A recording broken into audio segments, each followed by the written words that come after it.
അനുദിന ബൈബിൾ വായന നമുക്ക് ശ്രവിക്കാം.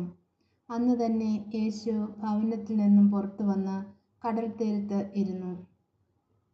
വലിയ ജനക്കൂട്ടങ്ങൾ അവൻ്റെ അടുത്ത് വന്നു. തന്നിമിത്തം അവനൊരു തോണിയിൽ കയറിയിരുന്നു. ജനക്കൂട്ടം മുഴുവൻ തീരത്ത് നിന്നു. അപ്പോൾ അവൻ വളരെ കാര്യങ്ങൾ ഉപമകൾ വഴി അവരോട് പറഞ്ഞു. വിതക്കാരൻ വിതയ്ക്കാൻ പുറപ്പെട്ടു. അവൻ വിതച്ചപ്പോൾ വിത്തുകളിൽ കുറെ വഴിയരികിൽ വീണു. പക്ഷികൾ വന്ന് അത് തിന്നു.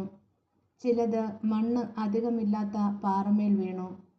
മണ്ണിന് ആഴമില്ലാതിരുന്നതിനാൽ അത് പെട്ടെന്ന് മുളച്ചു പൊങ്ങി. സൂര്യനുദിച്ചപ്പോൾ അത് വെയിലേറ്റ് വാടുകയും വേരില്ലാതിരുന്നതിനാൽ കരിഞ്ഞു പോവുകയും ചെയ്തു. വേറെ ചിലത് മുൾച്ചെടികൾക്കിടയിൽ വീണു. മുൾച്ചെടികൾ വളർന്ന് അതിനെ ഞെരുക്കിക്കളഞ്ഞു. മറ്റു ചിലത് നല്ല നിലത്ത് വീണു. അത് 100 മേനിയും 60 മേനിയും 30 മേനിയും വിളവ് നൽകി. ചെവിയുള്ളവൻ കേൾക്കട്ടെ. അപ്പോൾ ശിഷ്യന്മാർ അടുത്തെത്തി അവനോട് ചോദിച്ചു, നീ അവരോട് ഉപമകൾ വഴി സംസാരിക്കുന്നത് എന്തുകൊണ്ട്?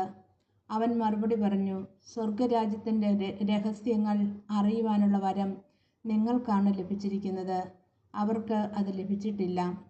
ഉള്ളവന് നൽകപ്പെടും, അവന് സമൃദ്ധി ഉണ്ടാവുകയും ചെയ്യും.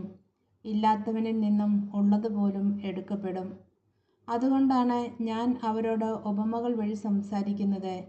കാരണം അവർ കണ്ടിട്ടും കാണുന്നില്ല, കേട്ടിട്ടും കേൾക്കുന്നില്ല, ഗ്രഹിക്കുന്നുമില്ല.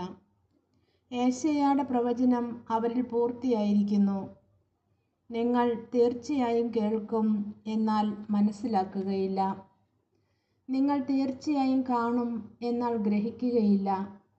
അവർ കണ്ണുകൊണ്ട് കണ്ട്, കാതുകൊണ്ട് കേട്ട്, ഹൃദയം കൊണ്ട് മനസ്സിലാക്കി മാനസാന്തരപ്പെടുകയും ഞാൻ അവരെ സുഖപ്പെടുത്തുകയും അസാധ്യമാകുമാറ് ഈ ജനതയുടെ ഹൃദയം കഠിനമായി തീർന്നിരിക്കുന്നു. ചെവിയുടെ കേൾവി മന്ദീഭവിച്ചിരിക്കുന്നു. കണ്ണ് അവർ അടച്ചു കളഞ്ഞിരിക്കുന്നു. നിങ്ങളുടെ കണ്ണുകൾ ഭാഗ്യമുള്ളവ, എന്തെന്നാൽ അവ കാണുന്നു. നിങ്ങളുടെ കാതുകൾ ഭാഗ്യമുള്ളവ, എന്തെന്നാൽ അവ കേൾക്കുന്നു. സത്യമായി ഞാൻ നിങ്ങളോട് പറയുന്നു, അനേകം പ്രവാചകന്മാരും നീതിമാന്മാരും നിങ്ങൾ കാണുന്നവ കാണുവാൻ ആഗ്രഹിച്ചു, എങ്കിലും കണ്ടില്ല. നിങ്ങൾ കേൾക്കുന്നവ കേൾക്കാൻ ആഗ്രഹിച്ചു, എങ്കിലും കേട്ടില്ല. ഈശോ മിശിഹായ്ക്ക് സ്തുതിയായിരിക്കട്ടെ.